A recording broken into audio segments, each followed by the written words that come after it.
We are learning more about how prosecutors say rioters at the Capitol last month executed their plan. CBS News obtained law enforcement records that show that rioters used unconventional weapons like hammers, hockey sticks, and bear spray. Meantime, over 20 suspects have alleged ties to extremist groups, and arrests have come from over 40 states. So Catherine Herridge joins us now from Capitol Hill. Catherine, this investigation is far from over. What can you tell us so far? Well, Anne-Marie, good morning. With nearly 200 arrests and more than 500 potential suspects identified, this investigation is now one of the largest in U.S. history, and supporters of the former president could face up to 20 years in prison if convicted. Never take back our country with weakness. You have to show strength, and you have to be strong. A half hour into then-President Trump's speech, some protesters were already at the Capitol. Others made their way along Constitution Avenue, with the first group violently pushing their way onto the Capitol grounds just before 1 p.m. Law enforcement records obtained by CBS News show rioters used unconventional weapons, hammers, hockey sticks, and bear spray, and brought crossbows and Molotov cocktails with homemade napalm. Others used military-style tactics to navigate through the crowd, wearing helmets, body armor, and gas masks. Around 1:10 p.m., Mr. Trump concluded his speech. Thank you all for being here. This is incredible. Outside the Capitol, the crowd swelled. Let's just start. Inside, House Speaker Pelosi gavelled in the joint session of Congress. More than an hour later, well over 300 rioters forced their way into the building, using stolen police shields, even ladders. We're outnumbered. There's a million of us out there, and we are listening to Trump. You're the boss. Those arrested come from more than 40 states, include at least 24 women, at least 16 military veterans, and more than 24 rioters have alleged ties to extremist groups, the Proud Boys, Oath Keepers, Three Percenters, and believers in the QAnon conspiracy theory.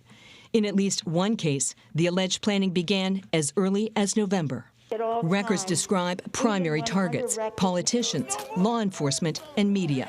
Listen as they chant threats against the former vice president. Yeah, we need to get our boy Donald J. Trump into office. Rioters live streamed their activity on platforms like D-Live. Oh, thank you. And used walkie-talkie app Zello with a channel called Stop the Steal, as well as ham radio frequencies. Authorities later recovered long guns, semi-automatic handguns, and from one rioter, over 300 armor-piercing bullets, among more than 2,500 rounds of ammunition.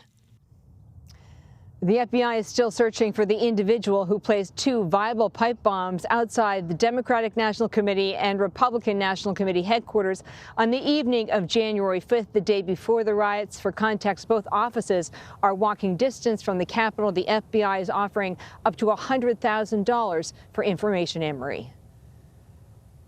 So, Catherine, we saw in your story just the amount of video that was uploaded with people sort of identifying themselves in the middle of the Capitol. Yesterday, we had a great conversation here on CBSN about how law enforcement is using location information from people's cell phones to determine whether or not they were at the Capitol building. That is not always entirely accurate, but that's some of the stuff that they're using. Are they confident, law enforcement officials, are they confident that they have the tools that they need to properly investigate and prosecute these suspects? Well, Anne-Marie, what law enforcement is saying to CBS News is that they're using every tool in their legal toolbox.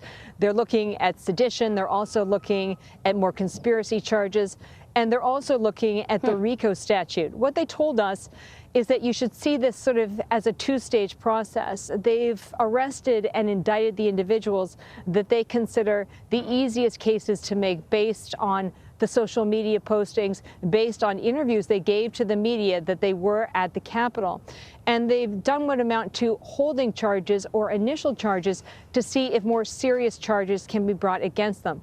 The second half of this investigation is really the more difficult and the more complex, and that's looking at these conspiracy cases and sedition. And the reason they're more difficult, because they go to issues of motive and intent, and that can be more difficult to discern in these cases, Anne-Marie. You know, Catherine, earlier we reported on a man that has been charged or arrested in connection with the Capitol riot. His lawyer says that he has a top secret security clearance because he had been an FBI agent for a number of years. Now that man said, and authorities also say that he holds a leadership role in a far-right extremist group. That man says he's not in that group and he was not at the Capitol. That being said, what long-term security measures and policies are being put in place to vet new government agency employees to make sure they don't have any of these connections? Well, I think some of that's going to depend on how these cases are adjudicated, with less than a dozen at this point, but still a significant number of either current or former law enforcement officials. What we've seen already, Anne-Marie, especially with the Department of Defense, is that you're talking about 24 either current or former service members who are facing charges. And now there's this top-down review looking at the issue of extremism within the ranks. We talked about this about a week ago. Military leadership wants to communicate directly to the people who work for them what their expectations are in terms of behavior and extremist ideology, and then they want to hear from the rank and file. Perhaps we'll see something similar with government agencies, but I don't want to go further than that because it would be just simply my speculation. As you know, former President Trump's second impeachment trial starts today. We've talked extensively about how many of the people who descended on the Capitol were looking to hear from the president. They were looking to hear what their next instructions would be and really analyzed his speeches and his words. They haven't heard from the president essentially since he left the White House, but they're kind of going to hear from him through his attorneys today. So I'm wondering if there are heightened security concerns. Well, just approaching Capitol Hill today, it looks so much different than it did maybe 5-6 weeks ago in terms of the physical security. You have these 7-foot walls that cannot be scaled, so they cannot be climbed.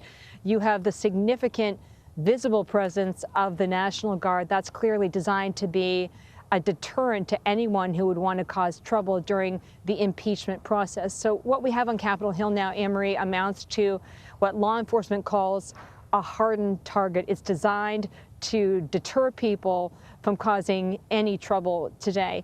What I would also emphasize is that we have in place the type of security that just can't be seen. So overhead surveillance, other sensors that can help law enforcement have a more complete picture of any nefarious or concerning activity as it would approach the Capitol area.